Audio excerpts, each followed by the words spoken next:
नमस्कार, मी सत्यशील धबडगे. आपल्या सर्वांच्या आवडीच्या सत्यशील ऑफिशियल या न्यूज चॅनलमध्ये आपलं सर्वांचं हार्दिक स्वागत. जिल्हा परिषदेच्या निवडणुका संपलेल्या आहेत, निकाल हाती आलेले आहेत.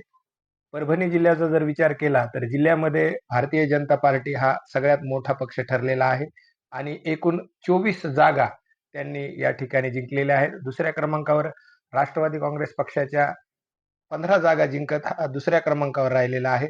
तर उद्धव बाळासाहेब ठाकरे यांच्या सेनेला 6, तर शिवसेना शिंदे गटाला 5 जागा या ठिकाणी मिळालेल्या आहेत आणि एक अपक्ष उमेदवार या ठिकाणी निवडून आलेला आहे. 54 जागांचे निकाल या ठिकाणी जाहीर झालेले आहेत. आता सर्वांना वेध लागला आहे की अध्यक्ष कोण होणार. या वेळेस परभणी जिल्हा परिषदेचा अध्यक्ष हे अनुसूचित जाती प्रवर्गाला सुटला असल्यामुळे या ठिकाणी या प्रवर्गातला निवडून आलेला उमेदवार या ठिकाणी अध्यक्ष होणार आहे. आता अध्यक्ष कोण होणार आहे? तर सर्वांना वाटत आहे की बोर्डीकरांच्या मतदारसंघातला अध्यक्ष होईल आणि कुणाला वाटत आहे की भाजपचे सहयोगी आमदार रत्नाकर गुट्टे यांच्या गटाचा या ठिकाणी अध्यक्ष होईल. आता नेमकं कोण अध्यक्ष होणार याची उत्सुकता सगळ्यांना लागलेली आहे. आपण जर जिल्ह्याचा विचार केला तर अनुसूचित जाती प्रवर्गात येणारे भरत घनदाट आणि त्यांचे बंधू हे दोन्ही उमेदवार अनुसूचित जाती प्रवर्गातून या ठिकाणी निवडणूक जिंकलेले आहेत. तर पालकमंत्री मेघना बोर्डीकर यांच्या मतदारसंघातील वाकळे ललित वाकळे या ठिकाणी विजयी झालेले आहेत.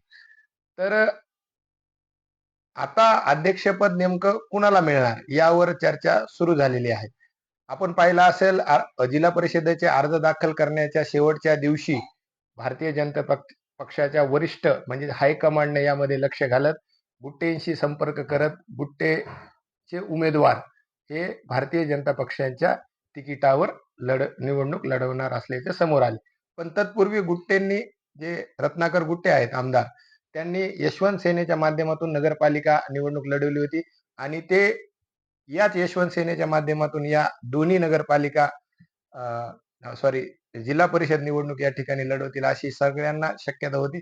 पण ऐन वेळेला सर्व शक्यता फेटाळत त्यांनी भारतीय जनता पक्षावर आपले उमेदवार या ठिकाणी उभे केले आणि आपले उमेदवार त्यांनी निवडूनही आणले. आता जेव्हा भारतीय जनता पक्षाने त्यांच्या समोर त्यांचे उमेदवार भाजपच्या चिन्हावर उभे करण्याचा प्रस्ताव ठेवला, त्यावेळेस काही अटी शर्ती ठरल्या होत्या का?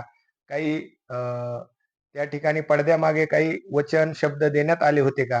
याची चर्चा आता रंगू लागलेली आहे.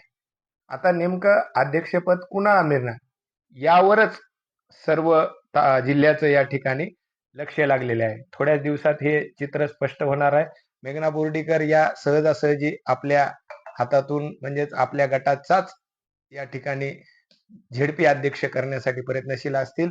तर आमदार गुट्टेही आपल्या मतदारसंघातला अध्यक्ष करण्यासाठी थोड्याफार हालचाली भाजपच्या हायकमांड पर्यंत नेतील याचा सर्वांना शक्यता वाटत आहे. त्यामुळे आता कोण जिल्हा परिषदच्या अध्यक्षपदावर विराजमान होणार याची